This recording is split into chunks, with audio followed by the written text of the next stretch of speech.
Já, komið þið sæl. Verið velkomin, bæði þeir sem eru hér í salnum og þau ykkar sem eru að fylgjast með á vefnum, en þessi fundur sendur út í beinni útsendingu á wafib.is og vísi.is. Tilefni þessa fundar skráning N1 í Kauphöll Íslands og við í Wafib höfum verið duglega að halda fundi fyrir fjárfesta. Þessi fundur settur upp þannig að hingað hafa þeir þegið boð okkar, þeir Eggert Benedikt Guðmundsson, forstjóri N1 og Eggert Þór Kristófersson, framkvæmdastjóri fjármálasviðs, til þess að svara ykkar spurningum og spurningum panels.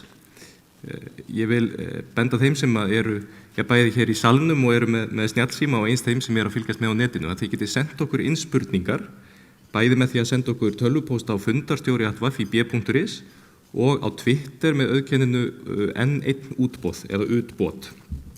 Það ekki íslenski stafir á Twitter ennþá. En við munum sjá hér innan skams örstutt kynningarmyndband félagið og Eggert Benedikt mun síðan kynna það í stuttu máli fyrir okkur. En kjölfari verða eins og ég nefni panelumræður hér upp á sviði sem að ykkur séðan velkomið að grípa inn í með spurningar og í þeim umræðum auk þeirra Eggerts og Eggerts verða Katrín Olga Jóhannesdóttir sem stjórnarformaður Já og Hrafn Árnason, forstöðumaður safnastýringar Íslandssjóða.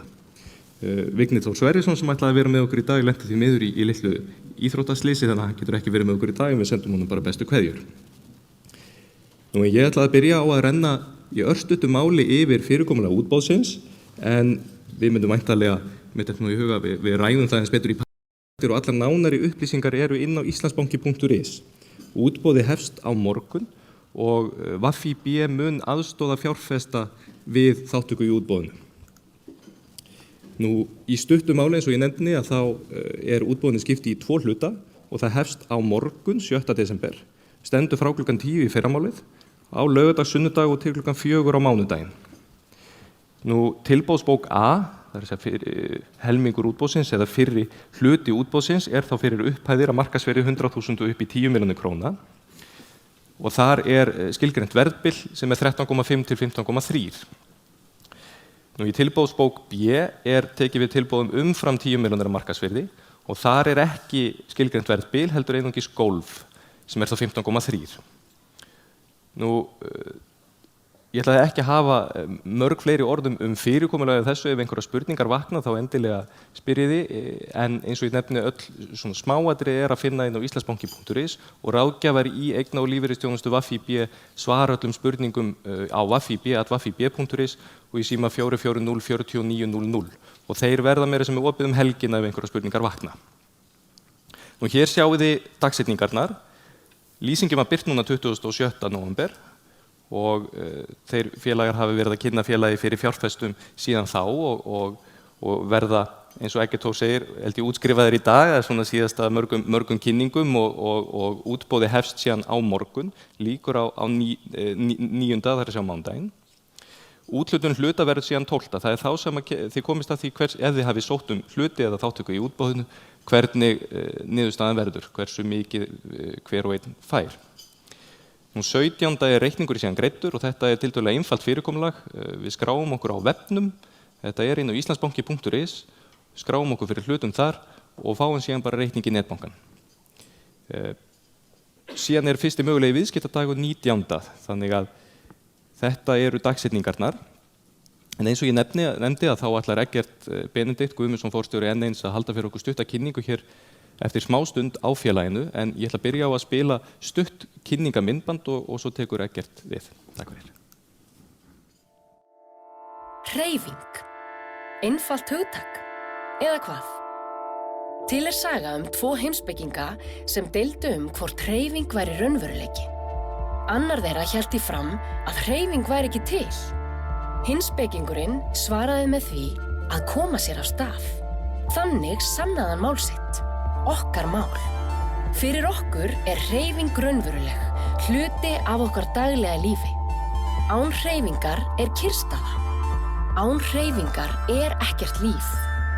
Og okkar hlutverk í lífinu einfalt. Að halda samfélaginu á hreyfingu. Þessi hugsun grunnurinn að öllu okkar starfi, enda liggja rætur okkar djúpt í daglegu lífi og atvinnusögu þjóðarinnar. Allt frá stofnun hins íslenska steinolíuhlutafélags árið 1913 sem síðar varð hluti af Olíufélaginu HF árið 1946. Leiðandi afli í íslensku þjóðlífi til dagsins í dag undir merkjum N1. Margt hefur breyst á 100 árum. Samgöngur, tækni, tíska og viðhorf. Hraðinn í samfélaginu. Nafn fyrirtækisins hefur meira að segja styst 28 staði. En þótt nafnið hafi styst, hefur þjónustan orðið margþættari. Þetta kann að virðast flókið dæmi. Kringum 800 starfsmenn sinnum áratuga starfsreynsla og ómæld sérþekking, deilt með 112 afgreiðslustöðum eldsneytis pluss 42 bátadælur, 29 þjónustustöðvar, 10 verslanir, bílaþjónusta á 10 stöðum, 320.000 manns, þar af 90.000 með N1 kort í einu stærsta vildarkerfi landsins, rúmlega 500.000 ferðamanna. Sólarhringsþjónusta á stærstu stöðvunum, þétt þjónustunet frá Grímsey í norðri til Vestmannaeyja í suðri. En útkoman er einföld. Fyrir okkur er þetta ekkert flókið.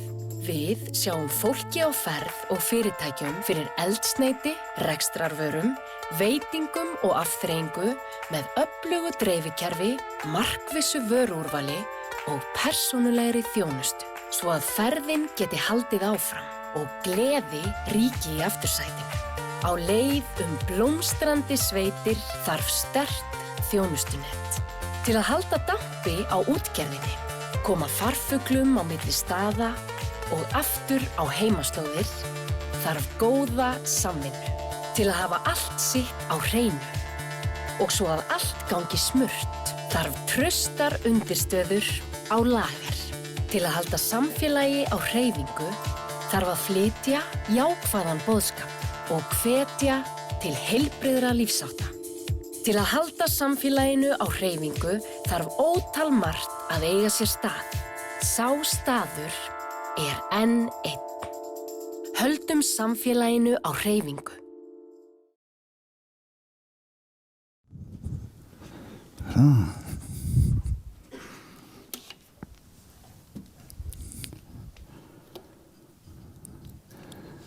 Já, góðan daginn, gott fólk og gaman að sjá ykkur svona mörg og til hamingju með að hafa brotist í gegnum þennan ískalda en fallega vetrarmorgun til að koma hingað í Hörpu og spjalla við okkur N1 sem fjárfestingarkost og til hamingju líka til ykkar hinna sem að sitið heima í stofu á náttfötunum og í hlýjunni þar og fylgist með þessu á skjánum hjá okkur. Við ætlum að rúlla hér gegnum nokkrar glærur áður en við tökum svo umræður á eftir í sófasettinu fína í konjaksstofunni. Og ég ætla að byrja bara á því að fara í gegnum aðeins upplýsingar fyrirtækið og svona hvað við erum að gera og þá þar fyrst til að taka að við nefnum hér að N1 sem fjárfestingarkostur stærsta olíufélag landsins sem að fara á markað. Við nefnum hér nokkrar fyrirsagnir því til stuðnings. Við erum með víðtækasta dreifikerfi landsins af olíufélagum. Við erum með 112 afgreiðslustæði eldsneytis víðs vegar landið. Við erum með 90.000 vildarkort, N1 kort í notkun út allt land og við erum með 7.700 fyrirtæki í viðskiptum við okkur. Nú í öðru lagi þá erum við rekstrarfélag með öflugan efnahag, skuld létt og vel fjármagnað fyrirtæki. Við erum með eiginfjárstöðu yfir 50% og stefnum að því að hún verði yfir 40% til lengri tíma litið og komum betur að því á eftir. Síðan í þriðja lagi þá höfum við sett okkur afkomu markmið sem að snúa annars vegar að EBITDA hlutfalli, EBITDA sem hlutfalla framlegð. Það höfum við sett okkur markmið að það verði á bilinu 27 til 30% og EBITDA vaxi 3-5% á ári. Síðast en ekki síst á þessari glæru leggjum áherslu á það að við erum búin að fara í gegnum mikla vinnu eðlilega við að undirbúa skráningu félagsins á markað. En samhliða því höfum við farið í gegnum umfangsmikla stefnumótunarvinnu, almenna stefnumótunarvinnu sem að stýrir því svona hvað við höfum verið að gera undanfarið og hvert við stefnum og hvað við ætlum að taka okkur fyrir hendur á næsta ári og næstu árum. Skoðum þetta þá aðeins nánar. Þetta þá listi yfir söguna hvað við höfum verið að gera svona undanfarin 2 ár. Við sjáum árið 2011 að þar verða ákveðin þáttaskil í félaginu.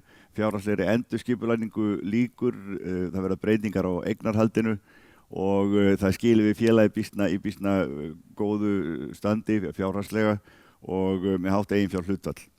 Við þessar eignarhaldsbreytingar sem þarna verða þarf að fá samþykki samkeppnisyfirvalds og það fæst mitt ár síðasta, 2012 og þá verða svolitlar breytingar á stjórn, kemur nýr stjórnarformaður og Margrét Guðmundsdóttir sem hafi verið áður í stjórn, sú stjórn sem að þá er komin á það form ákveður að ráða nýjan forstjóra og í framhald af því þá tökum við skipulag félagsins til gagngerðrar endurskoðunar og gerum nokkrar breytingar tiltölulega fljótt í fyrra haust.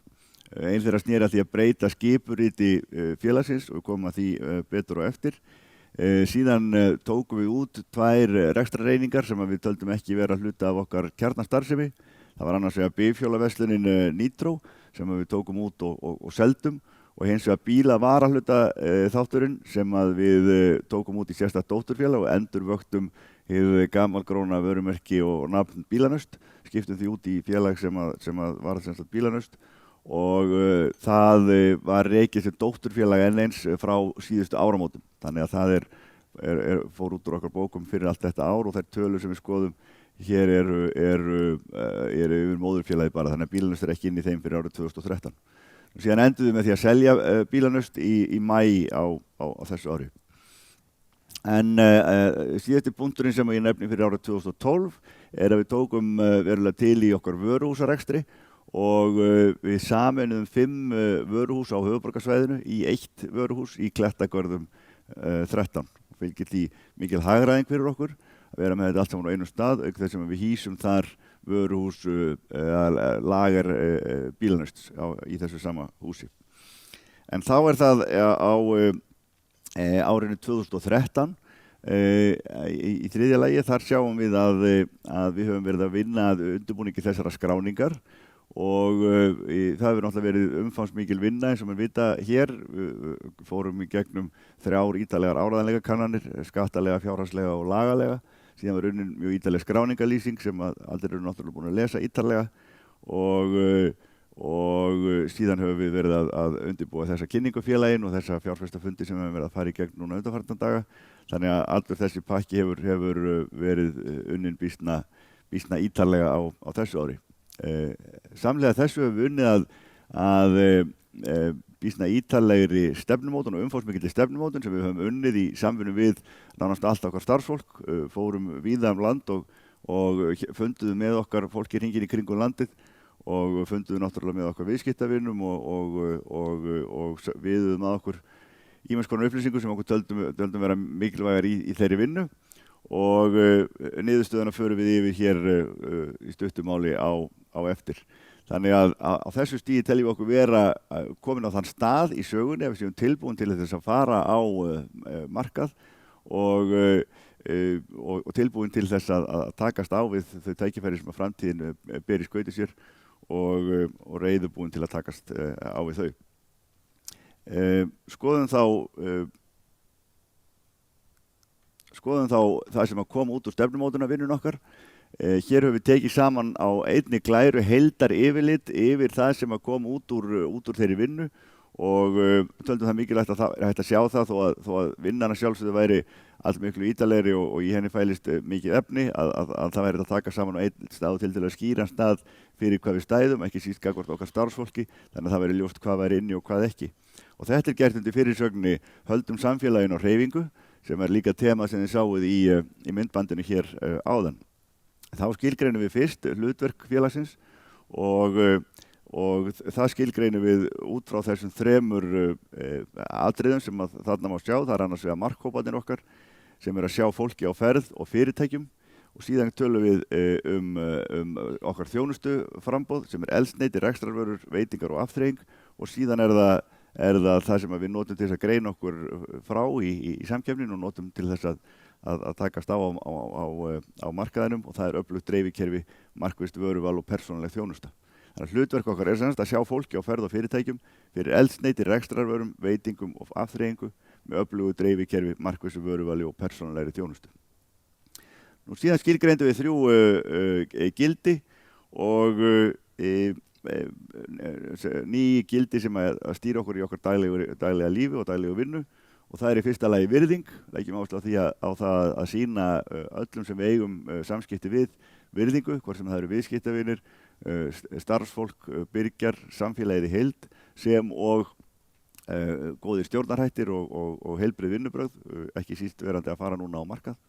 Nú í öðru lagi einfaldleiki, við erum þegar búin að vinna mikið í anda einfaldleikans, það sem við höfum verið að gera og gerðum strax á síðasta ári sneri margt að því að einfalda reksturinn og taka út það sem ekki skipti máli fyrir okkur og var okkur kannski bara flækjufótur. Og við viljum halda því áfram og í þriðja lagi kraftur, við viljum vinna náttúrulega okkar störf á kraftmikinn hátt en að auki vinnum við það að selja í bókstaflegri merkingu kraft í formi eldsneytis á vélar og tæki og bíla og í næringu, í formi næringar til mannfólksins. Nú í þriðja lagi þá skilgreindum við hér framkvæmdaáætlun fyrir árið 2013 og 2014. Þetta eru verkefni sem við erum að vinna að núna og eiga að endast okkur út næsta ár og þau eru þarna undir 4 fyrirsögnum. Það í fyrsta lagi efla liðsheild, það það sem að snýra okkar starfsfólki. Þar höfum við lagt áherslu á að hafa allt okkar starfsfólk með í ráðum í þessari vinnu sem ég hef núna rakið. Við rekum N1 skólan sem er svona kjarninn í okkar þjálfunar og mentastarfi og stór hluti og stærstur hluti okkar starfsmanna hefur tekið þátt í á einu formið eða öðru. Nú í öðru lagi þá erum við með dálk þarna sem heitir að einfalda verkferla. Þar höfum við verið að vinna því að reyna að einfalda og skerpa ferla og starfslýsingar, aga okkar vinnubrögð og erum enn að vinna í því. Þar undir mikilvægur þáttur sem snýr að byrðastýringu. Þrátt fyrir að byrðastýringin okkar hafi einfaldast mikið við það að Nitro og Bílanust fóru yfir í önnur félög, að þá er enn óunin vinna hjá okkur við að taka þar til og tengist líka því sem að má þarna sjá undir fyrirsögninni skerpa þjónustu, það er okkar vöruval. Þriðji dálkurinn er undir fyrirsögninni að skerpa þjónustu, það snýr þá að öllu sem að snýr út af við, það sem að snýra okkur kúrnum og samfélaginu og þar erum við að vinna því að taka til í þessum þáttum og höfum verið að vinna, verið með starfshópa í því að fara yfir þessa þætti og sjá hvar hægt er að taka til, hvar hugsanlega er hægt að bæta við og hvar hugsanlega þarf að tálka af. Þetta snýr að dreifikerfinu okkar, þjónustunni, vildarkerfinu okkar sem er umfangsmikið og enn fremur vöruvalun eins og ég nefndi áður, rafrænum lausnum og samfélagslegri ábyrgð, þar sem við erum að gera býsna marga hluti og víðfeðma en þurfum að einhverju leita að taka betur saman og ná svona betri heildarmynd yfir hlutina. Þannig að þetta eru þau verkefni sem eru í gangi og síðasti dálkurinn er þá að styrkja fjárhag. Þar er efst á blaði að skrá félagið á markað og það styttist nú í það að félagið að þeirri vinnu ljúki. Kauphöllin hefur samþykkt skráningarlýsingun okkar og samþykkt skráningu félagsins á markað með þeim fyrirvara einum að hluthöfum fjölgi býsna mikið og útboðinu er jú ætlað að takast á við það þannig að ef það skilyrði uppfyllist í útboðinu þá er ekkert til fyrirstöðu að við verum skráð á markað fyrir árslok og raunar 19. desember eins og stemt er eins og kom fram hér áður. Og við erum að vinna og höfum verið að vinna því að auka hagkvæmni í rekstri, taka til í okkar byrðastýring og reyna að taka til í okkar kostnaði líka og halda honum í skefjum og þannig mætti áfram telja. En þetta eru sem sagt verkefni sem við höfum annars verið að vinna á þessu ári og munum halda áfram að vinna á næsta ári eins og stefnumótunin hvað áum. Að lokum á þessari glæru framtíðarsýnin okkar, við horfum til 5 ára í okkar vinnu og framtíðarsýnin til þess tíma var skilgreind þessi að N1 sé fyrirmynd annarra fyrirtækja í stöðugri framþróun sem stöðugt að leita leiða til að gera hlutina betur og með þáttöku allra starfsmanna sem er lykilatriði hjá okkur og við höfum þegar verið að vinna í þeim anda við gerð þessarar og undirbúning þessarar stefnumótunar. Nú lítum þá aðeins á skipuritið. Þetta er skipuritið sem að koma út úr þeim breytingum sem við gerðum fyrir rétt rúm ári síðan, þar að segja nóvember 2012 og hérna höfðum við að leiðarljósi að auka svona fókusin á okkar rekstrareiningar. Leið og tókum út Nitro og Bílanust að þá skiptum við N1 upp í 2 rekstrarsvið einstaklingsvið og fyrirtækjasvið sem við sjáum þarna vonandi á glærunni og þar með erum við búin að teljum það vera svona lýsandi fyrir þann rekstur sem N1 stendur í. Við erum annars vegar með smásöluna sem eru þjónustustöðvarnar, sjálfsalarnir, allar bensínstöðvarnar og hins vegar verkstæðin og síðan erum við með fyrirtækin þar sem við erum með beina þjónustu við fyrirtæki út allt land og síðan fyrirtækja verslanir sem við sjáum aðeins betur á eftir.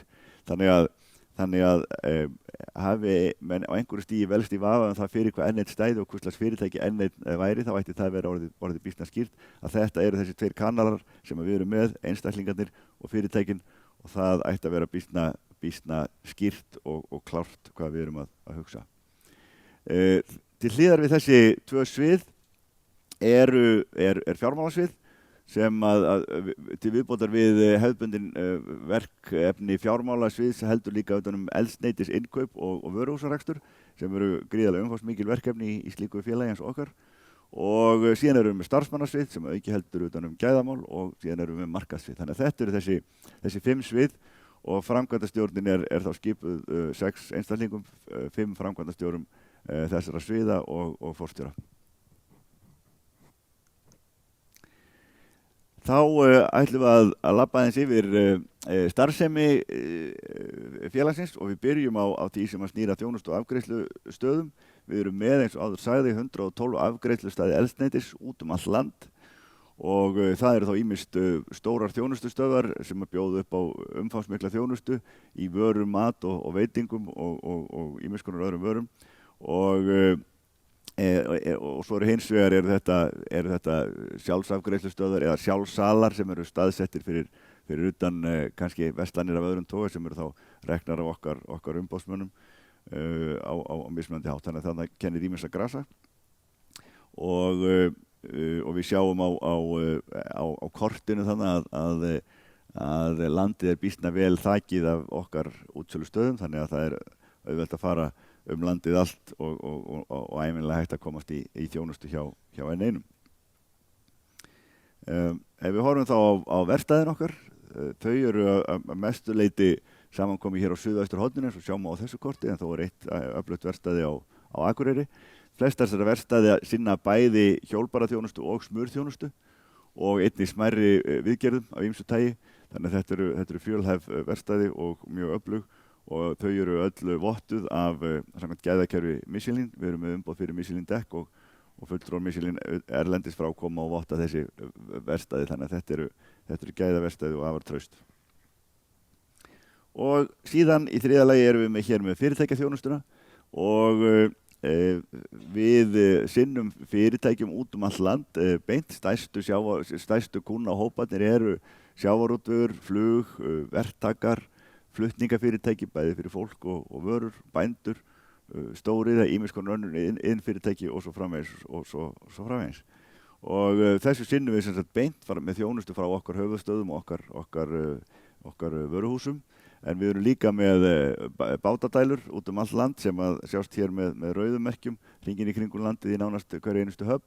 Og síðan erum við með 10 fyrirtækja verslanir sem eru líka dreifðar landið. Þeirra fókus er að miklu leyti á sjávarútveginn en einnig á stóriðjuna og selja olíuvörur, efnavörur, föt, skó, öryggisvörur, ýmiss konar rekstrarvörur fyrir fyrirtækin í landinu. Nú horfum við þá aðeins á eldsneytismarkaðinn og hlutdeild. Við tökum út úr, þegar við erum að horfa á þessar hlutdeildartölur, þá tökum við einmilega flugið út.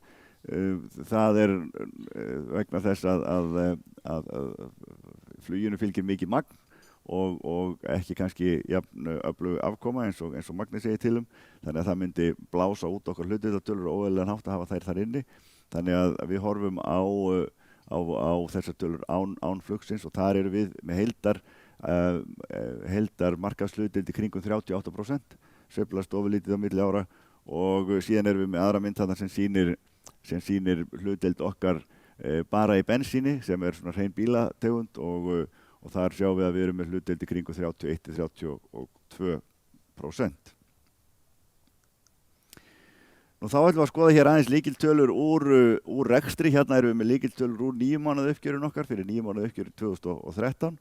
Þar sjáum við að heildarvörusala eru 45,5 milljarður. Þar inn eru náttúrulega stórum hluta opinber gjöld og innflutningsverð á eldsneyti. Þannig að þess vegna er þetta hátala miðað við framleiðina sem út úr henni kemur. En framleiðin á þessum 9 mánuðum voru rétt rúmir 7 milljarðar, 7,1 milljarður og EBITan 1727 milljónir króna. Heildarhagnaðurinn á tímabilinu voru 794 milljónir. Nú netto vaxtaberandi skuldir þetta leyti voru 485 milljónir. Þá var reyndar búið að taka tillit til umfangsmikilla greiðsla á opinberum gjöldum sem að féllu til í október sem að þykir eðlilegt að hafa í huga, annars verið þessi tala neikvæð og gæfi hugsanlega ekki jafn skýra mynd af stöðunni þetta leyti. Eiginfjárhlutfallið sterkt eins og ég nefndi áður, yfir 50%, 51,8%, handbærfé frá rekstri 4,3 milljarðar. EBITDA sem hlutfalla framlegð á þessum 9 mánuðum var 24,3% sem lægra heldur en það markmið sem ég nefndi upp á 27%, helgast að því að við urðum fyrir frekar slæmum skell á öðrum ársfjórðungi eins og kom fram í okkar 6 mánaða uppgjöri þegar að þróun heimsmarkaðsverðs og gengis varð á mjög stuttum tíma óheppileg fyrir okkur og á sama tíma og birgðastaðan var býsna há, þannig að þar tókum við á okkur högg en þar fyrir utan gerum við ráð fyrir að markmiðið upp á 27% geti verið raunhæft til framtíðar litið. Síðan erum við með starfsmannafjöldan og fjölda stöðugilda, þar að segja 817 starfsmenn í lok þessa 9 mánaða tímabils og 579 stöðugildi. Velturhraði birgða yfir þetta tímabil var 10,6 og hefur heldur farið hækkandi eins og sjá má í okkar gögnum og biðtími krafna þarna 26 dagar. Þá það eitt eftir að draga þetta saman og við munum síðan hafa hér á eftir umræður og svara spurningum bæði þá utan á sal og frá stjórnendum umræðana hér í panelum og við munum reyna að svara þeim eftir bestu getu. Ég lofa ekki að við getum svarað öllum spurningum okkar framtíðar áætlanir eins og þið sjáuð á okkar tímaplani sem ég kynnti hér áðan að þá þetta búin að vera tiltölulega stuttur tími sem við höfum haft til þess að undirbúa þetta ferli og til þess að gera þær breytingar á félaginu sem við höfum viljað að gera. Þannig að við höfum kannski ekki svar við öllum spurningum sem þið kynnið að hafa okkar framtíðar fyrirætlanir og annað slíkt, en ég vil hnykkja því í lokin að það sem við erum að segja hér eru býsna skýrir hlutir og frekar einfaldir. Við erum með stærsta dreifikerfi landsins, við erum með 112 útsölustaði, við erum með 90.000 kúnna í okkar vildarkerfi og 7.700 fyrirtæki í vexti. Við erum með sterkan efnahag, erum með 50% eiginfjárhlutfall ríflega það og stefnum á því að það verði yfir 40% til lengri tíma litið. Við erum með við erum með arðgreiðslu stefnu býsna skýra, það hefur verið gefið út að félagið stefnir að því að greiða út að minnstakosti 50% arð, eða 50% á hagnaði í arð og til þess að hafa getið til þess. Við höfum gefið út okkar framtíðar markmið hvað varðar EBITu sem hlutfall af framlegð og hins vegar EBITu vöxt.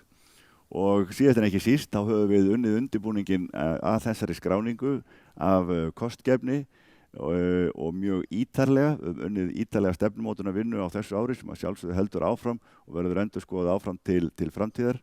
Við erum komið með það teymi til þess að stýra fyrirtækinu og öflugt starfsfólk, gríðarlega öflugt og reitt starfsfólk út allt land. Þannig að ég held að það vera tiltölulega viðræðanlegt verkefni fyrir fjárfesta að mynda sér skoðanir á þessu félagi, hverjar sem að þær verða og hvaða niðurstöðum sem menn komast að.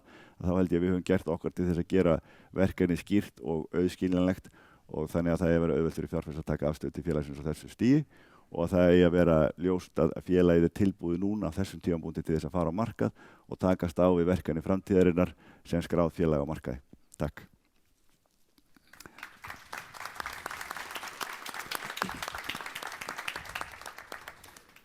Ég vil þakka Eggert kærlega fyrir og nú ætlum við að hefja litlar umræður og ég nefndi einmitt í upphafi að þessi fundur sjálfsögðu settur upp fyrir fjárfesta til þess að kynna sér félagið og geta myndað sér skoðun á því hvort N1 sé áhugaverður fjárfestingakostur eða ekki.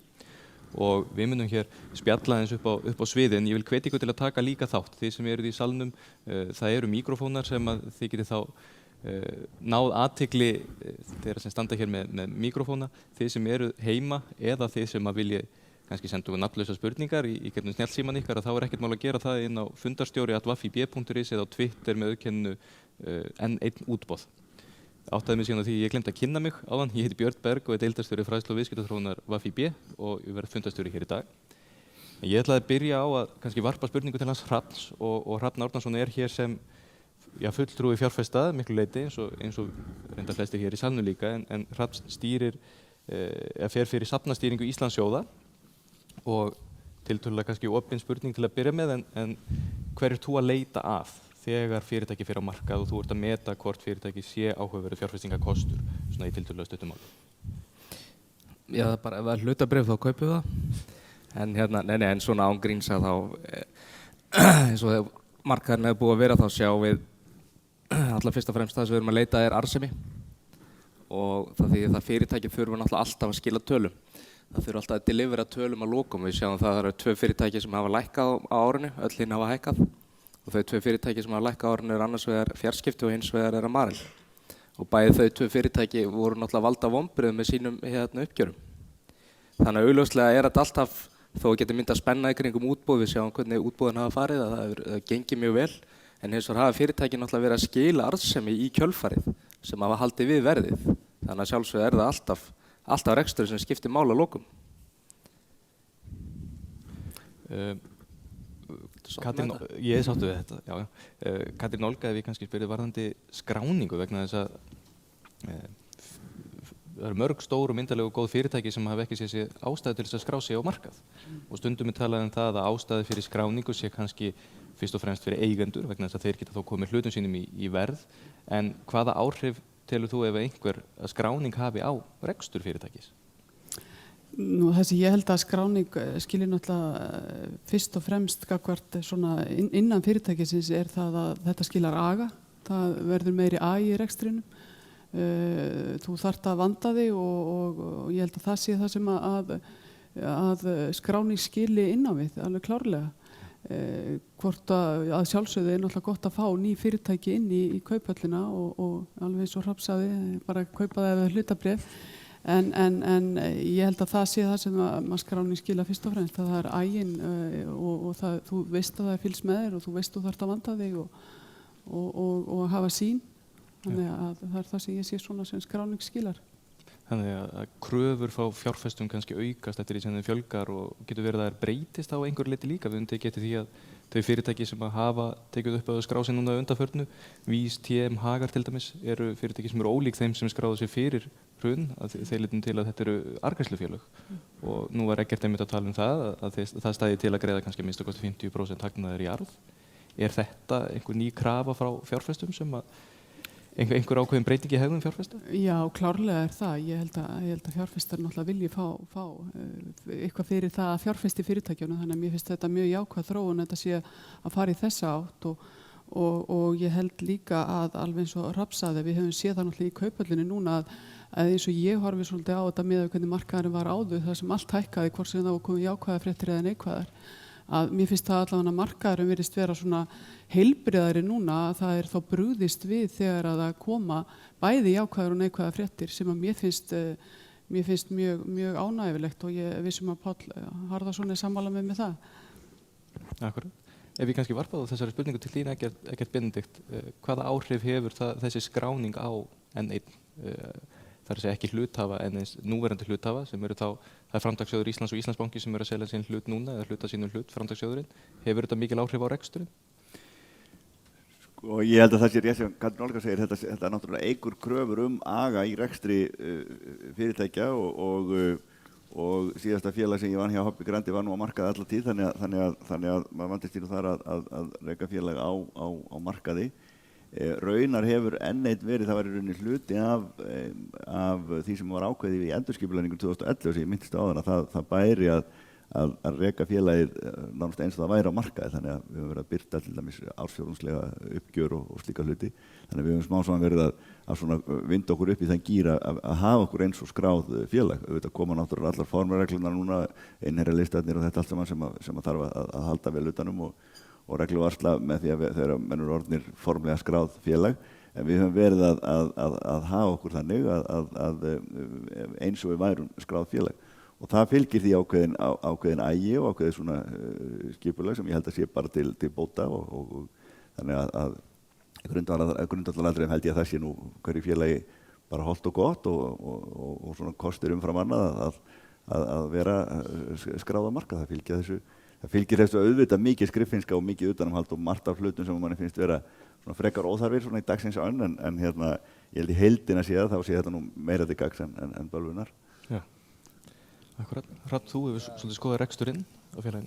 Ég veist að maður kannski spurning til leggjast líka í framhaldi af þessu. Já. Hérna varandi, nú náttúrulega samkeppnisaðilarnir eru ekki skráðir, eru ekki að veita þessar upplýsingar að nokkru leyti eftir því sem er besta kunnugt. Ég veist bara hvað þetta seti ykkur í einhverja verri stöðu í samkeppni á markaði út af skráningu. Já, það er náttúrulega góður punktur. Það er það sem að setja félagin í ansi ólíka stöðu. Nú verðum við eina félagið af þessum svona stóru samkeppnisaðilum okkar sem að verður þá skráða markað og núna innan skams og raunar höfum við þá verið að birta líka upplýsingar. Við höfum verið að birta ársfjórðungs uppgjör og ársuppgjör tiltölulega snemma í byrjun árs. Önnur félög hafa ekki þurft að birta þá nema, eða raunin ekki birta neitt en þau náttúrulega senda inn sína ársreikninga þannig að það er hægt að komast á í þeirra ársreikninga einhvern tíma svona síðla árs þannig að auðvitað er þetta ekki þá jafnvægi í þeim upplýsingum sem mann hafa hver annan en ég held að það hefur nú svo sem kannski ekkert verið að trufla okkur mikið en það er alveg hægt að leiða því rök að þetta setur samkeppnina í ákveðið ójafnvægi á þess að við höfum verið að barma okkur sérstaklega undan því. Já.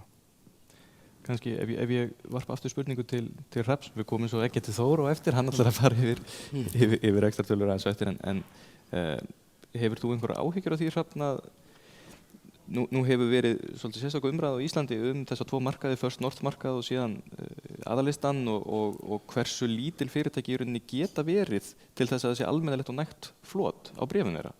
Og við höfum tekið eftir því með fyrirtæki eins og Vodafone sem nú enn einn verður þá væntanlega er stærra félagi en Vodafone en veltan hefur verið tiltölulega lítil, þannig að dýptin á markanum og veltan hefur verið tiltölulega lítil. Hefur einhverja áhyggjur af því hjá enn einum?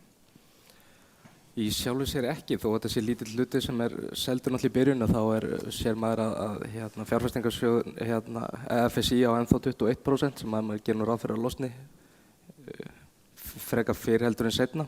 Það sé ekki endilega markmiðið að halda þessum hluti lengi.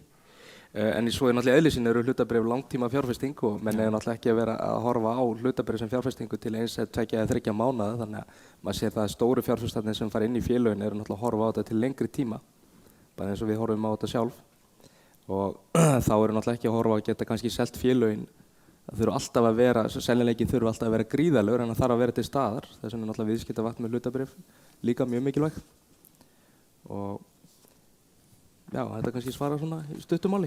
Ég má kannski aðeins bæta við þegar við talum þetta sé tiltölulega lítill hluti sem er að skipta hendur núna, það ber að hafa það í huga að það voru kaupréttir sem fylgdu samningunum 2011 þannig að sem voru innleystir núna í október og þar voru 18% sem skiptum hendur sem fóru frá Framtakssjóðnum og Íslandsbanka þannig að Íslandsbanki og Framtakssjóðurinn sem voru samtals í byrjun þess árs með 70% fara eftir útboðið þá niður í 24 til 7% þannig að það er umtalsverður stór hlutur í heildina sem hefur skipt hendur. Katrín Olga, finnst þér þetta skiptar einhverju megin máli hvernig eignarhaldur svona félagi hvort það séu margir smái fjárfestar, hvort að það verði einn sterkur öflugur kjölfestufjárfestir í félaginu? Ég held fyrir félag sé mjög gott að hafa einn kjölfestufjárfestir. Ég held að það sé alveg, það er svona allan mín skoðun að það svona skapi svona ákveðna meiri stefnufestu. Þannig að það er svona, ég hef allan að mynda með þá skoðun að það sé svona sterkara fyrir félagið að hafa einn kjölfestu fjárfesti en hafandi sagt það þá held ég að skipti líka mjög miklu máli að vera með marga hluthafa og marga eigendur sem eru þá líka að halda vökulega auga yfir kjölfestufjárfestinum, þannig að mér finnst svona þessi blanda eins og svo sem lagt upp með eiginlega flest félög í dag, að þá það held ég bara nokkuð góð blanda, en ég samt auglýsi svolítið eftir kjölfestufjárfestum. Mér finnst það vanta í íslenskt samfélag eða í atvinnulíf. Við náttúrulega erum með lífeyrissjóðuna eigendur í eiginlega flestu öllum félögum og þá má náttúrulega spyrja, eru þeir kjölfestufjárfestar eða eru þeir ekki? Þannig að ég eiginlega bara auglýsi eftir kjölfestufjárfestum fyrir íslenskt atvinnulíf.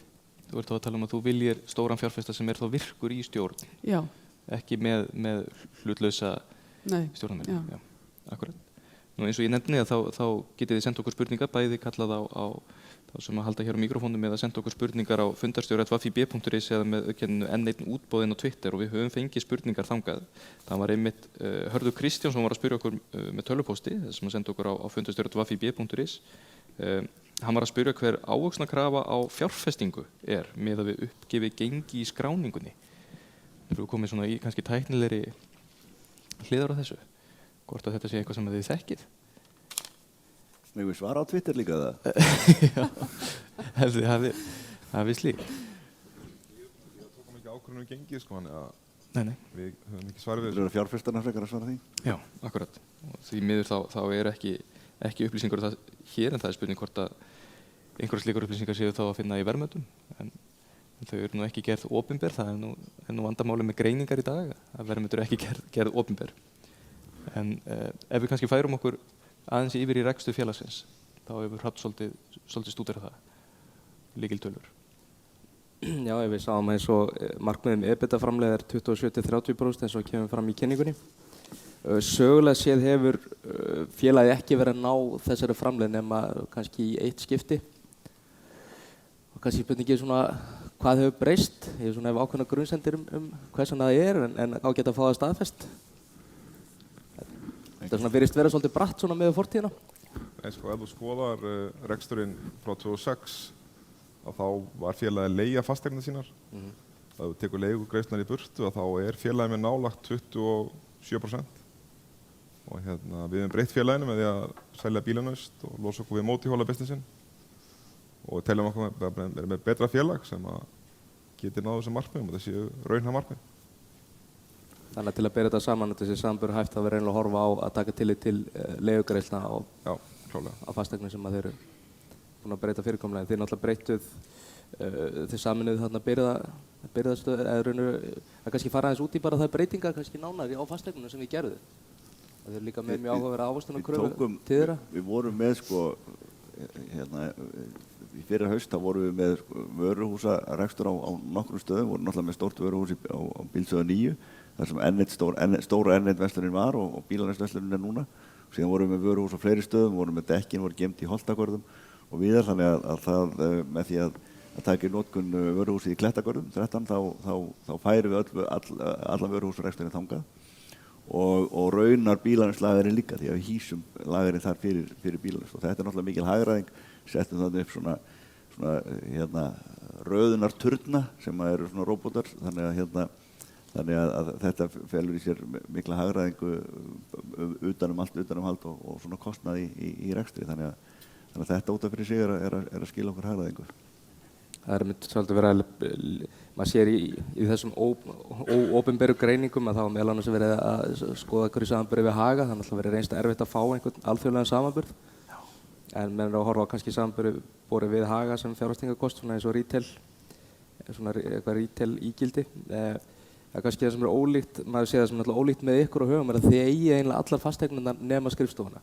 Á meðan Hagar eru nánast að leigja allt sitt. Við eigum þær fasteignir sem að tengjast okkar rekstri beint, eins og þjónustustöðvarnar og bensinstöðvarnar og þetta er svona sem er hluti af okkar dreifikerfi og svona hluti af okkar samkeppnisþáttum. Við leigjum til okkar skrifstofuhúsnæðið og vöruhúsið.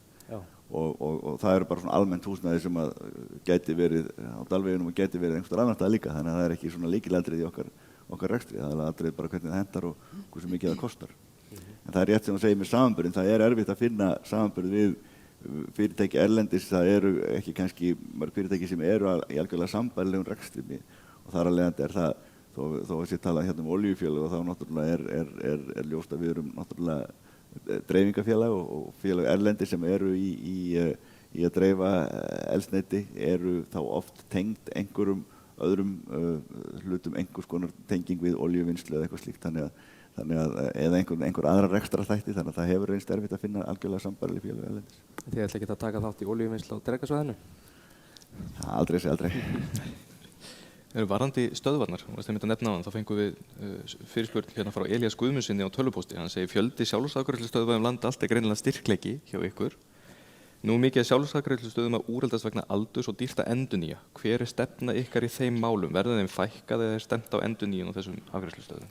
Það fer nú bara eftir stöðum, sko. Það rétt sem að kemur fram í spurninguna, það þarf að endurnýja sérstaklega tanka í jörðu af einhverjum ástæðum. Þeir endast í 25 ári eða svo, þannig að það kemur að því að reglulega út með 112 stöður út all land. Það var náttúrulega hverju ári nokkra sem að koma til endurnýjunar og þá náttúrulega þurfa að skoða það í hverju tilviki hvort að það eðlilegt að halda rekstri áfram, sem að stöðunar eru náttúrulega býsna litlar og síðan breytast aðstæður og byggðavinstur breytast og svo framvegis, þannig að kemur náttúrulega að því einhver staður og einhver tíman að stöður verða lagðar af, en það er eitthvað sem við þurfum skoðum bara í hvert skipti og út frá svona arðsemiskröfum. Við höfum einmitt fengið spurningu frá Elmari Árnasyni sem var að spyrja fjárfestingar, hvort að það væri eitthvað svona handan við sjóndeildarhringinn, kannski einhverjar stórar og mikla framkvæmdir eða fjárfestingar sem eru kannski fyrir utan þetta hefðbundna viðhald. Við höfum ekki birt nein plön tiltekna fjárfestingar. Það er eins og ljóst að við erum með gríðarlega umfangsmikið net og það eru stöðvar þar sem eru svona miskomnar til ára sinna. Dæmi eina slíka stöð var Borgarnes sem var reyndar ekki í okkar rekstri, Samkaup rakana í áttum húsið og leigðum til Samkaupa sem ráku það undir merkjum hyrnunar þangað til síðustu áramót. Þá tókum við yfir reksturinn og endurnýjum það hús gjörsamlega frá grunni eins og menn hafa vonandi tekið eftir og halda áfram að taka eftir og það var náttúrulega umtalsverð fjárfesting. Það eru engar slíka framkvæmdir akkurat í pípunum núna, en það náttúrulega kemur að því að við þurfum að taka til hendinni á ákveðnum stöðum. Töljum að við séum með tiltölulega gott net, þannig að það er ekki brýn nauðsyn til þess að byggja nýjar stöðvar, blessunarlega, en það kemur að því að við þurfum að endurnýja eitthvað af þeim stöðum sem fyrir eru og þá þarf eitthvað að taka til hendinni. Já.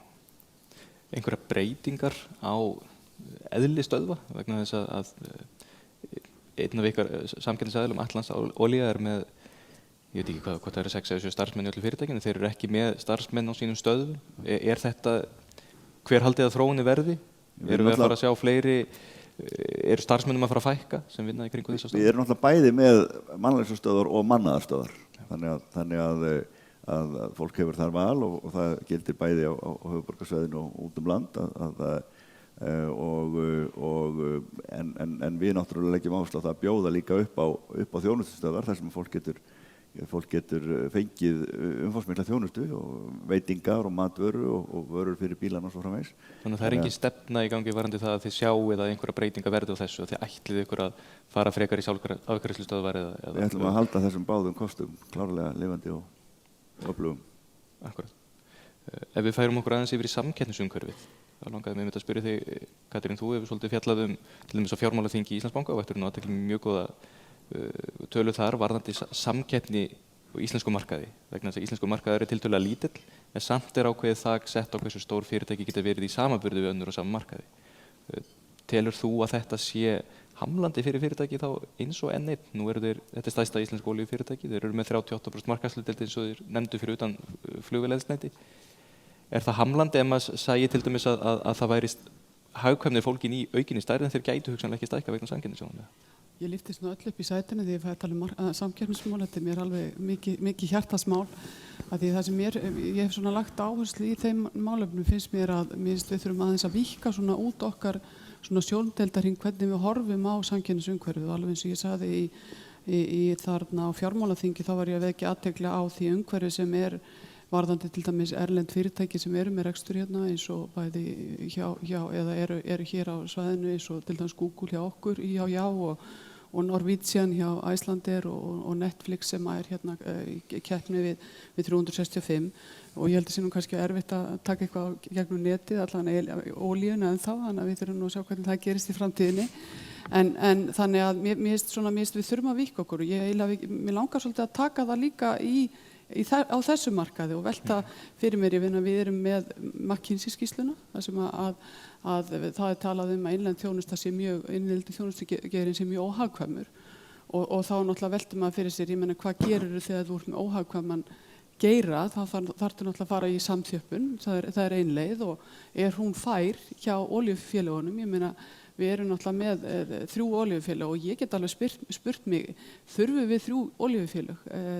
Væri ekki bara nóg að hafa eitt að því við erum ekki með 320.000, sjálfsagt erlendu olíufélög myndi ekki einu sinni opna markað eða svæði það sem væri svona lítið, en auðvitað viljum við hafa samkeppnina, þannig að þá veltir maður fyrir sig hvernig er hægt að fara inn í þetta umhverfi þannig að þú hleypir að einhverju hagkvæmni.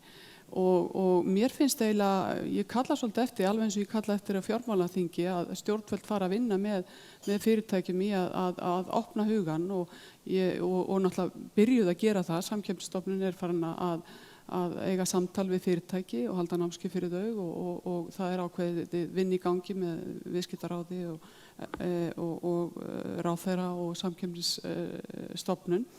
Að þá held ég að þessi væri alveg hægt að taka þetta og segja getum við farið eitthvað að vinna í hagræði í þessum geira líka. Ég segi fyrir mig, mér finnst 112 þjónustustöðvar rosalega mikið að gert fyrir gjöf og ég finna svo leggur allar hinnar líka og ég meina ég keyri fram hjá Gylfaflöt reglulega það sem Skeljungur með stöð, það sem systir mín á heima og ég sé aldrei neitt þar, þannig að hvernig voru þessar stöðvar settar? Þær voru alltaf settar á því að borgaryfirvöld stýrðu. Það voru ekki fyrirtæki sjálf sem stýrðu hvar þessar stöðvar voru settar.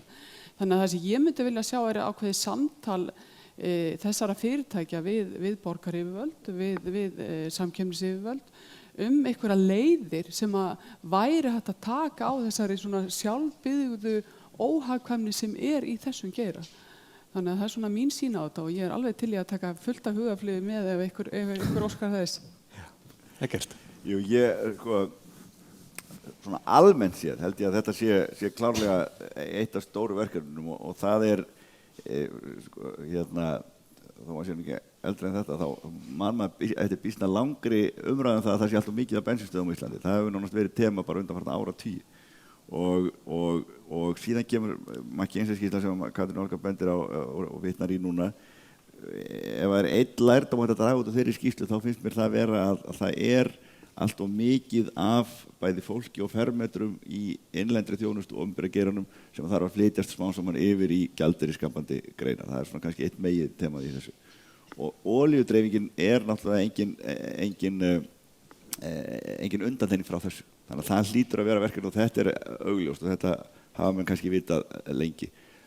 Vandinn að það hefur verið erfitt að hrinda þessi framkvæmd og Katrín Olga kannski að segja það þarf kannski að horfa á hlutun eitthvað í einhverju nýju samhengi en að brjóta þetta einhvern veginn upp þannig að menn komist einhvern veginn út úr því að leysa vandamáli sem allir hafa haft fyrir augunum svona lengi og reyna að hugsa þetta eitthvað nýtt. Ég hef ekki lausnir á því en ég held að verkefnin sé skýrt og ég held að þessi ljóst að 112 stöðvar myndur kannski duga bara fyrir landið og það kannski hugmynd til að sá en ef maður skoðar bara tölur yfir fjölda bensínstöðva á Íslandi versus í öðrum löndum þá það náttúrulega miklu hærra bæði með bílafjölda og fólksfjölda.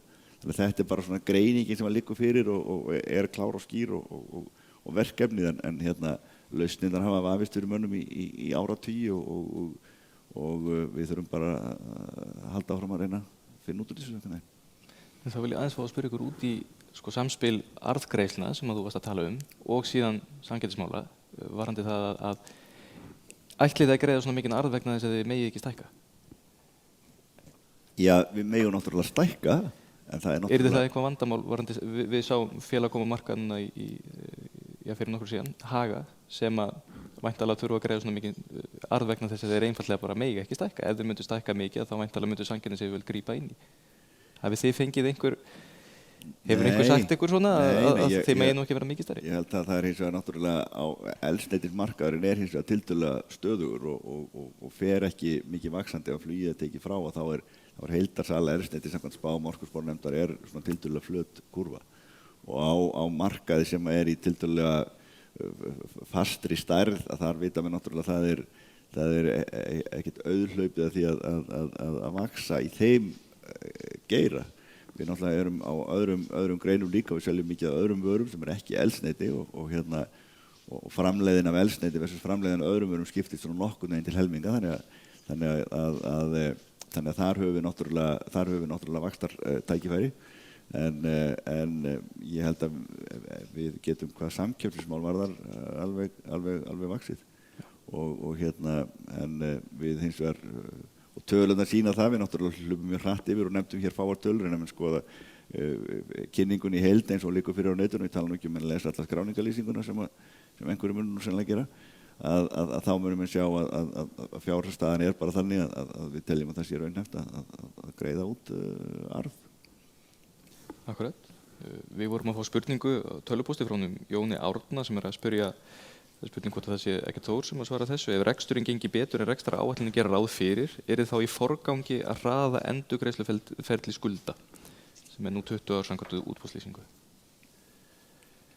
Nei, ég held sko að í sjálfu sér sé svona uppbyggingin á okkar efnarsreikningi tiltölulega föst, þannig að ef reksturinn gengur betur þá hugsanlega væri það meiri arðgreiðslur, en ég held að félagið skulda það lítið, að skulda minna ekki mjög hagkvæmt fyrir hluthafa. Akkurat. Hefur þú skoðun á þessu, Hrafn? Hversu mikið æskilegt að fyrirtæki skuldi? Eru þeir á hættusvæði eða þeir skulda minna? Þetta náttúrulega svolítið svona viðkvæm spurning ef við horfum ef við minnumst aftur á Haga hérna, þá náttúrulega Hagar virðast vera í útrýmingarherferð á sínum skuldum en það er kannski líka litast af því að þeir eru náttúrulega allir að leigja sína fasteigna þannig að þeir þurfa miklu sterkara eiginfjárhlutfall. Við svo sem ræddum þetta hérna daginn varðandi fjármagnsskipan hérna enn eins og það var svona svarið að fjármagnsskipanin það væri alveg ákjósanlegt að eiginfjárhlutfall geti farið niður í svona einhverjum man ekki hvað töluðu segja svo nákvæmlega hvort það var svona 40-50% væri 40% hefur við gefið út sem áætlun. Eða markmið. Og auðvitað náttúrulega, ég náttúrulega ekki greiða meira arð heldur en óráðstafað eigið fé nemur tilum, annars lenda menn í vandræðum. En ég menn í dag er þetta náttúrulega 2,1 milljarður sem eru með í óráðstafað eigið fé. Þannig að það er svona greinlegt svigrúm þar og maður horfir á það í samhengi við vænt markaðsvirði félagsins með efra verðbil.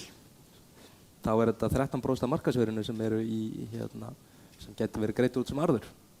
Þannig að það er náttúrulega mjög áhugavert að kaupa í félagi og fá 13% greitt tilbaka fljótlega. Svo náttúrulega spurningin íslenski markaðurinn hefur haft þá tilhneigingu til þess að vera ekkert að leiðrétta fyrir arðgreiðslum sem þannig að þetta getur verið áhugavert trade sko en Þetta er náttúrulega bara pælingar af þinni hálfu og að lesa tölurnar og það er ágætt þannig að við sér að taka það fram að það hefur ekkert verið gefið neitt út í þessa áttina þannig að það sé skýrt en þetta er bara möguleika sem við lesum út úr þessum tölum. Það sem hefur verið gefið út er að það sé unnið eftir þeirri stefnu að borga minnstakosti helming af hagnaði út sem arð. Já. Og svo er hitt eitthvað sem við lesum út úr tölunum bara þannig að það sé skýrt. Að eitthvað rétt möguleikan á að kaupa eigin bréffélagsins eða sé eitthvað svona blönduliði voru vinsæl þessa dagana? Já, það er ekkert verið gefið út í þá áttina. Nei. Finnst þér Hrafn skipta máli að fyrirtæki greiði myndarlegan arð sem fjárfestir?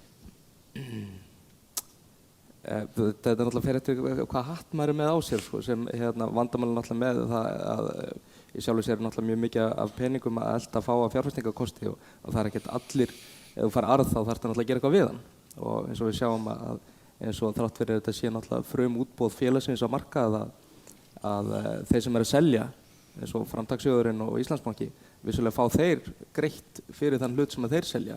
Þeir þurfa náttúrulega að koma þeim peningum í vinnu líka. Þannig að það er náttúrulega í sjálfu sér kannski arðgreiðsla er náttúrulega því það raun eru bara frekar svona gæði rekstrarins og þá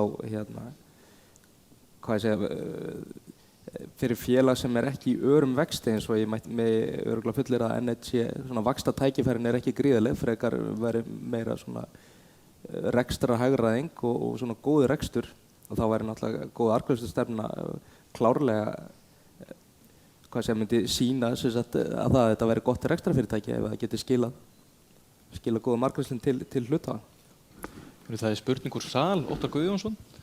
Já, Óttar Guðjónsson heiti ég. Mér langar að spyrja forstjóra félagsins hvort að hann hafi beðið umsjónaraðila útboðsins til að beðið hann að sjá að þeir sem að bjóði í útboðinu séu örugglega greiðendur og hafi bólbank til að greiða þá hluti sem þeir skráu sig fyrir og hvort að gengi hafi verið frá rétti forstjóra og lykilstjórnanda til kaupa á bréfum í útboðinu. Já, fyrra svarið nú einfalt og mér minnir að hafa reyndar komið inn á það í innganginum að það er í tímaplaninu er gert ráð fyrir 2 dögum þar sem að umsjónaraðili útboðsins fer yfir þau boð sem að komið hafa og hefur þá ráðrúm til þess að kanna það er eitthvað sem honum finnst þurfa að skoða hvað varðar fjármögnunar getu bjóðenda, þannig að það er hugsað fyrir því og það kemur fram í lýsingu. Hvað varðar kjör stjórnenda og starfsmanna, þá er það eina sem að er talað í skráningarlýsingunni, að tekið fram í skráningarlýsingunni að það ef að komið til skerðingar í A-flokkinu vegna þess að afskriftir verði meiri heldur en það sem í boði ef komið til skerðingar þar þá verði leitast við að skerða hluti fastráðinna starfsmanna minna eða ekki eftir því sem að við á. Og þá gildir það sama stjórnendur þar og starfsmenn hvað þar er tekið fram að það er bara opið þetta ákvæði það sé verið leitast við að halda skerðingum þar í einhverju hófi. Það er engin nefnur kjör, ekkert annað gengi eða annað slíkt sem að ekki kaupir eftir. Við fengum spurningu á Twitter frá Gerald Hessler sem sendur okkur hvernig stendur til að einfalda reksturinn frekar. Hvernig stendur til að einfalda reksturinn frekar á félaginu? Já, við nefndum nú hérna í glærunum nokkra punta í þessa áttina og það snýr nú meðal annars að vöruvali og birgðahaldi. Við teljum að það sé hægt að einfalda einhverju leyti vöruval og vöruframboð á þess að það komi niður á gæðum þjónustunar og það felur þá náttúrulega í sér líka ákveðna einföldun og birgðahaldi og sparnað þar og það sjáum við svona þegarmerki þess við það að bílavörahlutinni fóru út og mótorhjólinu og annað slíkt þannig að þar er náttúrulega sóknarfæri og hérna þannig að og svo er náttúrulega bara svona almennt kostnaðaraðhald sem er kannski ekkert öðruvísi í þessu félagi heldur en öðrum. Það kemur síðan spurning á tölvupósti frá Guðlaugi Hannesinni sem að ég get nú svona sem svarað sem hann vill fá að vita hverjir fara með útboð en eins hvort það séu bara Íslandssjóðir eða hvort að fleiri koma að því en Íslandssjóðir koma ekki að útboðinu heldur það Arion banki sem sér skráningu félagsins og skráningarlýsingu og Íslandsbanki annast sölu og markaðssetningu á félaginu, svo því sé svarað. Nú Sveinbjörn Sveinbjörnsson spyr hversu stór hluti hlutfallslega af heildar eldsneytisölu N1 er til ökutækja. Hvort þið þekkið það? Við höfum ekki gefið upp neitt svoleiðis splitt. Nei.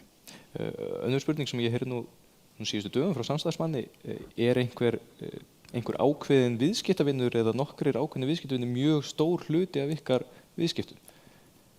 Það er náttúrulega stórir viðskiptavinahópar sem við nefndum hér í kynningunni líka sem eru þá náttúrulega sjávarútvegur og flug og verktakar flutningafyrirtæki en það er engin einn slíkur sem er tekin út og ekki nefndur í skráningarlýsingu sérstaklega sem þannig að fyrirtæki standa og falli með þjónustu við þann tiltekna viðskiptavin. Við erum náttúrulega með mjög góða og öfluga kuna, ekki síst hér í Grenda á þessari ágætu höfn hérna hjá okkur en engin einn slíkur sem við höfum dregið út.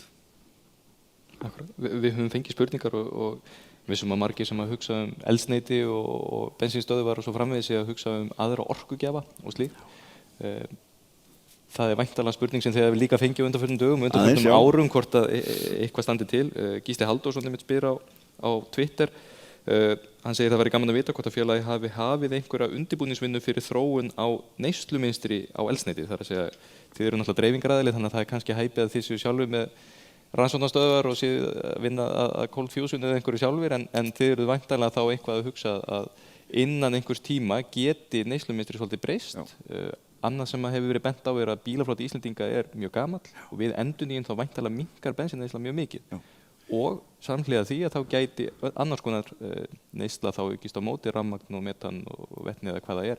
Eru þið undir þetta búnir og ef svo er, af hverju eru þið í betri stöðu en einhverju aðri til þess að grípa þennan markað?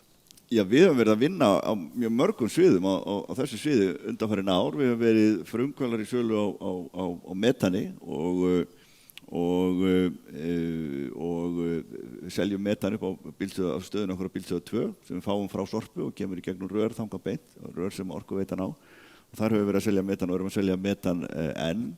Við höfum verið að taka þátt í þróun á lífdísel framleiðslu, þar að segja við kaupum lífdísel af lífdíselverksmiðju sem er upp á Ártúnshöfða og vinnur lífdísel úr sláturhúsa úrgangi, þannig að það er verið að endurnýta þar úrgang, þannig að það er mjög umhverfisvæn vinnsla og þetta höfum við notað til þess að blanda í okkar eldsneyti.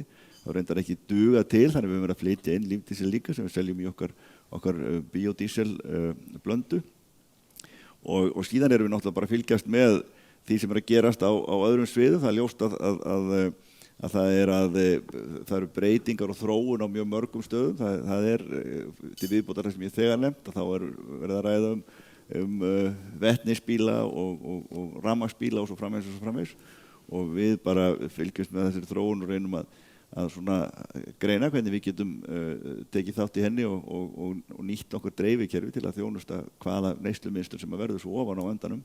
Ég held að það eina sem við sammálum núna er að það vera ekki sammálum það hver hinn loka niðurstaða verður. Það er að segja að það verða margar leiðir samhliða núna á næstu árum og þá eftir ennþá komið ljós hvaða lausn verður ofan á.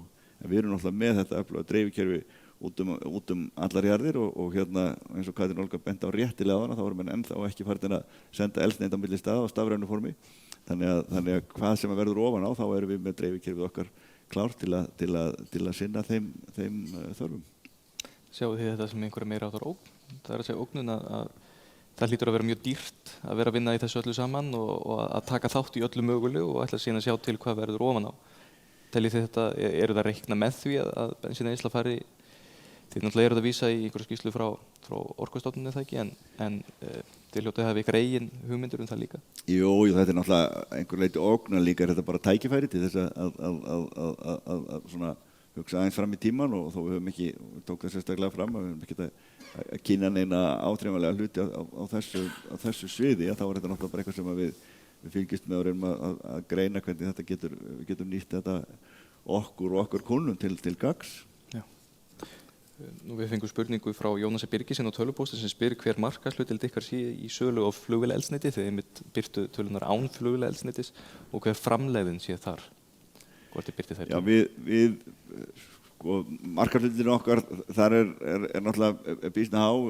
Við höfum verið að þjónusta Icelandair og það er náttúrulega ljóst að sá aðili sem þjónustar Icelandair í það skiptið er náttúrulega með yfirgnæfandi markaðshlutdeild á flugmarkaðnum, þannig að það er nú tiltölulega einfalt. Hins vegar hefur það nú komið víða fram að framleiðin af þeim rekstri er býsna þunn, þannig að það er svona kannski skiptir ekki sköpum fyrir afkomuna. Nei. Þið hafið nefnt að, eins og maður kannski veit, það er ekki mjög mikil margína í þessu og það eru ákveðnir þættir sem geta haft áhrif á ákomu ykkur því að þið líka nefnt þetta hækkandi olíuverð er ekki endilega gott fyrir ykkur, getur verið slæmt vegna þess að þá kannski keyrir fólk bara minna helga til Þingvalla og svo framvegis en annað er að ef að króna veikist að þá er það sömuleiðis slæmt fyrir ykkur og síðan ef að fólk kaupir minna bensín. Þetta eru þá þrjú atriði sem að ef maður myndi bara spyrja fólk út í bæ þá er ekkert ólíklegt að ef fólk lítur 20-30 ár fram í tíman að þá sé nú líklegra en ekki að olíuverð muni hækka, að krónan muni veikjast og að olíunotkun muni minnka eða breytast. Það má ekki mikið út að bregða þegar margina er lítil. Er það lítið á þetta sem hættu?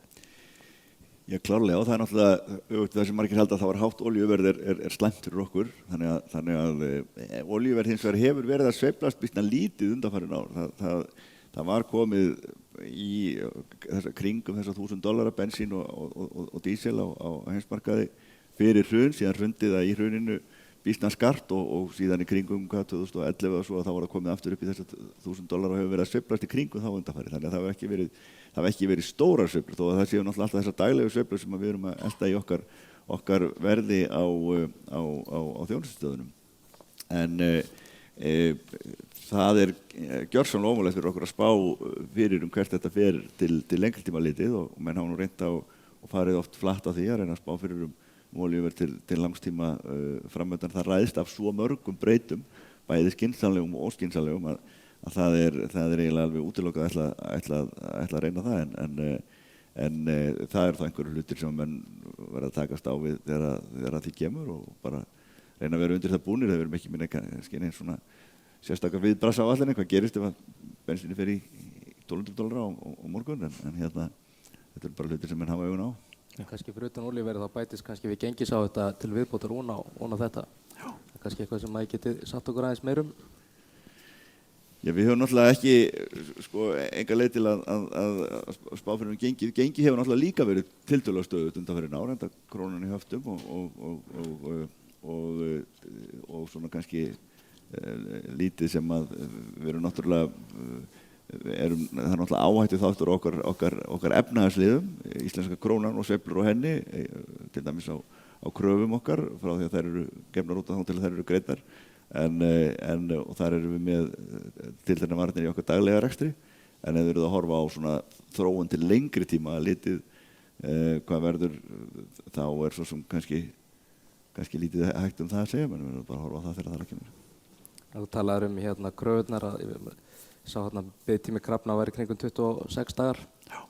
Og einhver svona tækifæri fólgin í því að stytta biðtíman? Þetta nú einhverjir, allavega samkvæmt síðasta uppgjöri þá var þetta eitthvað í kringum 4 milljarðar sem voru í viðskiptakröfum. Og einhver svona, já, ég sjáði einhverja möguleika bara í að verið að stytta þetta. Þetta er 26 núna og var að koma úr 34, þannig að þetta hefur heldur verið að styttast. Já. En það er rauninu þarna til dæmis ef við erum með fyrirtæki sem er að kaupa í dollarum og borga í dollarum. Þannig að rauninu þarna erum við með ákveðna áhættu í þeim tíma þangað til hann, þau gefa út reikningi þangað til hann er greiddur. Þá er hann í dollar en þið náttúrulega gerir upp í krónum. Þannig að krónulega séð þá er þetta, fáið þið þarna, setið kannski á gengisáhættu í meðaltali 26 daga. Einhvern tiltekinn tíma. Það er næmnigreining sett fram í skráningarlýsingunni eða í þessum gangum sem við sett frá okkur þar sem er talað að 10% breyting á krónunni á tilteknum tíma gefi 90 milljónir högg eða ávinning eftir í hvora áttina krónan fer. Já. Aðeins varðandi stjórnun á fyrirtæki, Katrín, nú hefur N1 farið í gegnum talsverðar breytingar, endurskipulagningu og svona verið að taka til og einfalda í rekstri og slíkt og eitt sem Eggert hefur tekið fram þáttaka starfsmanna í að móta fyrirtækið og leggur mikla áherslu á það að fá alla starfsmenn með í slíkt. Er þetta eitthvað sem að hugnast þér eða ert þú hrifnari af því að þessi öflugur og sterkur einráður forstjóri sem tekur allar ákvarðanir og rífur áfram? Ég treysti vel til þess en ekki vil ég hafa hann einráðan þó hann sé skemmtilegur. Það sem að því ég er nú svo algjörlega óháð þá má ég segja allt hérna þannig að ég er voðalega ánægð með það er ekki oft sem að ég fæ að vera svona óháð. Ég verð nú að segja það að ég verð að hrósa stjórnendum fyrirtækisins á þessu stutta tíma sem að bæði nýr stjórnarformaður og nýr forstjóri búin að starfa fyrst mér þau búin að vera að gera alveg ótrúlega mikla hluti sem mér finnst það að gefið fyrirtækinu svigrúm. Ég meni þau eru búin að losa sig við bílanaust og taka til í þessu birgðamálum og fleira þannig að ég verð alveg að hrósa þeim fyrir þennan stutta tíma og búin að gangi gegnum stefnumótun og að því þú fórst nú inn í stefnumótunina þá held ég náttúrulega og ég veit að ég er ekkert að segja neitt sannleika hérna, ég meina stefnumótun er eitt af því mikilvægasta sem fyrirtæki sinna og sem betur fer þá hefur það orðið líðnum ljóst eða stjórnendum ljóst að þú verður að sinna góðri stefnumótun. Þetta var náttúrulega kannski ekki mikið gert hérna og Ég veit ekki hvort það var mikið sinnt stefnumótun í Granda þar sem að skipin fór út og kom inn en klárlega gert eitthvað þar líka og náttúrulega stefnumótun mjög mikilvæg fyrirtæki fyrir fyrirtæki eins og N1 og bara lífsnauðsynlegt til þess að skoða þessa framtíðarsýn og hvað framundan. Hvernig það gert? Mér eiginlega nokk sama hvernig það gert, bara að það sé vel gert og það skili árangri. Það það sem skiptir máli. Ef þú vilt draga alla starfsemennina og þú telur það skila árangri, það bara fínt. En ef þú kýst að gera það öðruvísi í þrengri hóp, ég held þetta verði aldrei einsmanns ræða, þú verður alltaf að vera með eitthvað með þér. Þannig að aðalega bara fyrirtæki sinni stefnumótun og hafi það eitt af svona jafn mikilvægum þáttum eins og bara áætlanagerð. Akkurat. Og einu spurning sem ég vildi spyrja Eggert Þór. Nú eru þið á leið væntanlega inn í Kauphöll. Ætlið að nýta þetta tækifæri til að gefa út skuldabréf þar líka. Þannig að alltaf verða að bíða eftir skráðum fyrirtækja skuldabréfum í Kauphöllina og hvort að skráð fyrirtæki með hlutabréfin sem nýti þetta tækifæri og skráðu skuldabréf sömuleiðis. En við fórum í útboð tóku nýtt lán í lok september á viðunandi kjörum. Þannig ég held að við séum ekki að fara að breyta því á næstunni. Akkurat. Aldrei þessi aldrei. Nei. Þannig að kannski aðeins að þið talið varandi fjárfestingar í félaginu þá séu það svona með núverandi stöðu þá þurfa að fjárfesta í heild svona í kringu 750 milljónir á ári. Þar á séu að gjaldfæra 250 beint í rekstri og 500 farið yfir séu eggfærar í efnahagsreikningi. Maður sér svona ónefnda greiningar aðalega kannski ekki alveg verið að treysta því og gera ráð fyrir að þessar eggfæru fjárfestingar séu eitthvað í kringum 700 milljónir á ári. Ef maður horfir á félagið þá náttúrulega gríðarlega cash-positíft og eins og við tölum að í lok september þá eru þið með 6 milljarða í handbæri fé og hafið arðgreiðslu getu upp á 2,1 milljarð og raun og veru eru veltu fjármunir með við skammtíma skuldir positífur upp á 10 milljarða í mun. Þannig að þetta er gríðarlega cash sitið náttúrulega bara eins og greiðsluflæðið félagsins þá sitið á gríðarlega miklu cassi. Það svona kannski getur valdið mönnum áhyggjum að þið séu ekki nógu agaðir hvernig þið farið með það kassa, svona freistingi væri kaupum þetta hús þetta er flott þetta eru fína skrifstofu þarna og maður getur svona farið aðeins að búa til svolítið veldi í þessu en þetta mun náttúrulega skráning kannski hjálpa aðeins með þann aga en kannski getur kannski aðeins lýst svona hvaða stefna það er varðandi fjárstýringu raun og veru, fjárstýringu félagsins. Stjórn samþykkti 7. febrúar þessu ári áhaldstýringarstefnu sem tekur á fjárstýringarstefnu líka og við megum setja 5% á okkar handbæri fé í hlutabréf. Að öðru leyti þurfum við að vera með þetta innlánum hjá banka sem við skuldi hjá. Svo sem við klári í næsta hrun. Það skuldi jafna. En stýrivextir, þá væntanlega hafa hærri stýrivextir hjá Seðlabankanum væntanlega þá pósitíf áhrif á félagið í heild sinni. Það sem að raun og kannski vaxtaberandi eignir eru hærri heldur en vaxtaberandi skuldir. Jú, eins og staðan í dag en ég held að til langs tíma þá ætti kastaðan að vera minna pósitíf. Þegar við höfum verið í arðgreiðslu banni þannig að það er nú hlutað í að staðan eins og hann er. En það ætti að vera meira jafnvægi til lengri tíma horft en í dag. En svona aðeins yfir í pólitík, svona hvernig leggjast fyrirhugaðar kjaraviðræður í ykkur og það er svona, eru þið svona eitthvað búin að meta þau áhrif á félagið sjálft?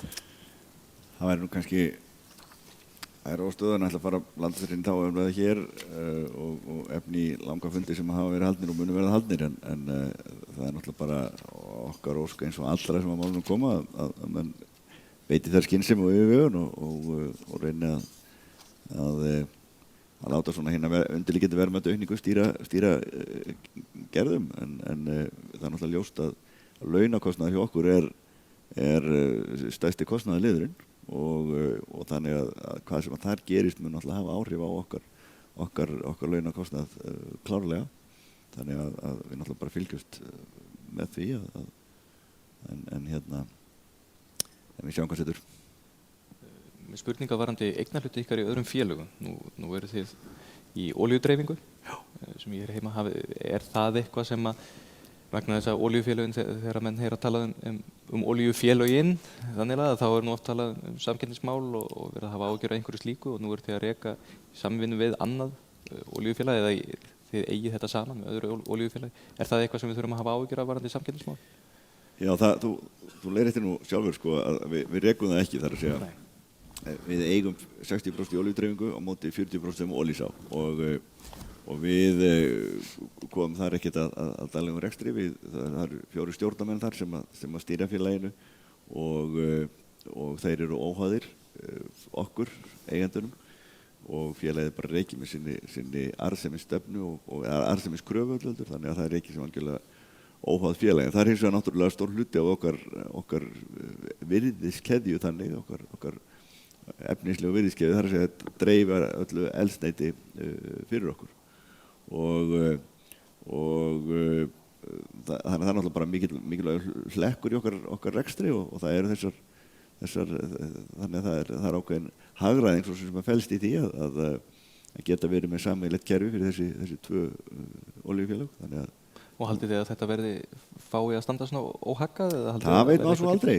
Hefði það meiri áttar áhrif eða það fengi ekki að gera það? Já, það myndi hafa áhrif og það myndi auka náttúrulega óhagræði í greininni, það er ljóst, og ef menn þurft að fara að koma sér upp og margvalda eitthvað það er dreifileiðir sem að fyrir eru, það er alveg ljóst og það verður ekki þjóðhagslega hagkvæmt.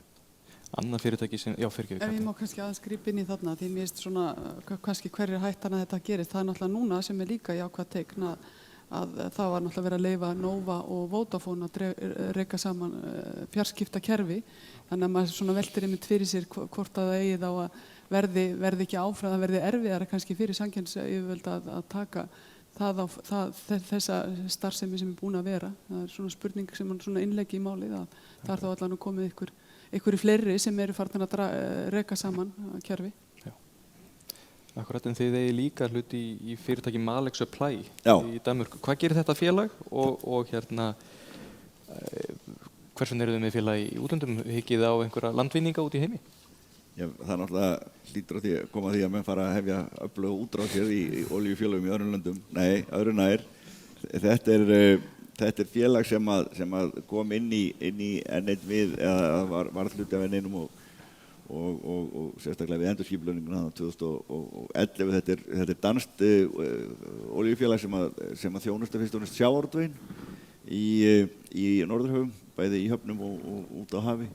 Við eigum þetta 49% á móti forstjóranum sem á 51% og þetta er semst ekki þá hluti af okkar viðskiptakerfi og ekki hluti af okkar rekstri, þannig að það geti eins komið að því að þetta er einhvern tímann selt. Þetta er bara eign á okkar bókum. Bókfærið á 400 milljónir eða þar bil. Akkurat.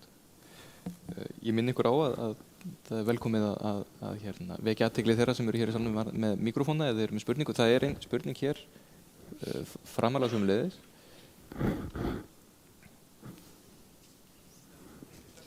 Við kannski hinkrum aðeins eftir mikrofónum, hann er að koma hér. Mér langar til þess að koma aftur að íblöndunni í eldsneyti, það var minnst á lífsdísil áðan. Mér langar til að spyrja hvort það sé einhver óhjákvæmileg krafa íblöndun í bensín og ef svo verða slík efni íslensk eða verða að flytja þau inn samt að verða metanól eða etanól. Getið kannski gefa okkur aðeins upplýsingar hvernig ástandið er í þessum efnum? Það er náttúrulega ljóst að hvað var í blöndun í bensín, þá vorum við að horfa fyrst og fremst til etanóls sem er þá innflutt og nú hafa menn verið að horfa til þessara laga sem átt að taka gildi áramót og einhverjar umræðan það hvort það sé skynsamlegt að halda því til streitu, en það er þá fyrst og fremst etanól og það gerum ráð fyrir að það er þá innfluttu etanól. Menn eru þá að undirbúa og þurfa að undirbúa svo sem aðeins svona sínar dreifileiðir til þess að geta haldið utan bensín með etanólblöndu, en það verður fyrst og fremst innflutt, já. Akkurat. Hrafn nefndi áðan og það verður nú að styttast í þetta hjá okkur og við þurfum að segja þessu lokið. Hrafn nefndi pólitísk áhrif, eins og hérna kæra viðræði núna. Hvað með önnur pólitísk áhrif sem skattlagningu og slíkt það er náttúrulega alltaf ákveðin neyslustýring í gangi í þjóðfélaginu, það er verið að setja sykurskatt og það er verið að hækka bensínskatt og það er verið að tortíma Hofsvallagötu til að koma fólki allir eiga að vera að hjóla og slíkt. Er þetta eitthvað sem að þið eru með inn í ykkar bókum að þið munið sjá ennþá hækkandi skatta og og álögur á bensín? Skattar og álögur á bensín hafa náttúrulega bara verið að hækka og eiga að hækka aftur á næsta ári og þannig að það er bara eitthvað sem við svo sem tökum tillit til og höfum nú ekki mikil áhrif á, en það er náttúrulega ljóst að stór hluti af þeim aurum sem fara okkar hendur er innheimta á opinberum gjöldum fyrir ríkissjóð, þannig að það er nú líklega það muni eitthvað halda áfram að hækka, þannig að það er bara eitthvað sem við tökum tillit til í okkar áætlunum og bara hlýðum og gerum eins og okkur er sagt. Já, kannski eitt aðeins að hugsa varandi svona hvaða makróstærðir myndu kannski hafa áhrif á, þetta er náttúrulega svo stórt félag sem selur sína vöru svo víða, að maður reyna að finna einhverja svona stóra þjóðhagslega þætti sem hafa áhrif á rekstur félagsins, og það er að tala um að kannski helst tekjumegin, til dæmis aukin kvóti, aukin atvinnuvegafjárfesting, þegar myndust á að verktakar væri stórir aðilar hjá okkur. Og raun bara aukin ströymur ferðamanna til Íslands og annað, maður svona að reyna að sjá þessa stóru þætti og tengja við tekjur félagsins. Við höfum stundum sagt að svona félagi eins og okkar er náttúrulega eins og loft og á bara atvinnu- og efnahagslífið í landinu, af því að við erum að þjónusta einstaklinga á stórum hluta og ferðamenn sem koma til landsins og síðan atvinnuvegina í stórum stíl, einmitt þessa flokka sem að þú nefnir eins og sjávarútveg og verktaka.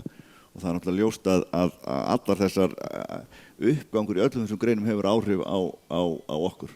Og við sjáum til dæmis bara að eins og stærsta breytan sem var í mínu gamla fyrirtæki, HB Granda, sem var loðnuvertíð, og menn töluðu stundum það að afkoma sjávarútvegsfyrirtækja lægi fyrir einhvern tímann í svona apríl þegar mann sagði hvernig loðnuvertíðin kemur út.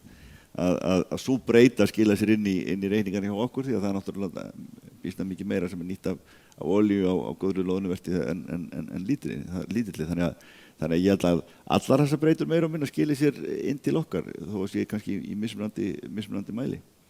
Og það er nú eitt af því sem að gerir viðfangsefnið svo skemmtilegt, að þetta tengist annars vegar út all land og síðan út nánast öll svið þjóðlífsins. Þannig að þetta er út allt sem við höldum samfélaginu og hreyfingu. Er það ekki ágætis lokaorð? Ég held að það veri vandföti betur lokaorð, en ég vona að það hefur orðið einhvers vísari hér í dag. Þurfum að fara að segja þessu lokið, en ég minn ykkur á það að allar upplýsingar útboði verða inn á islandsbanki.is og þar er hægt að taka þátt í þessu útboði sem hefst á morgun klukkan 10 í fyrramálið. Það verður opið helgina á föstudag, laugardag, sunnudag og mánudag hjá Vaffi B, sem eru þá í síma 440 4900 og eins svaraði spurningum á vaffib@vaffib.is. En ég vil þakka þeim Hrafni, Katrínu, Eggerti kærlega fyrir komuna sem og ykkur og þeim sem eru heima að fylgjast með. Takk fyrir okkur.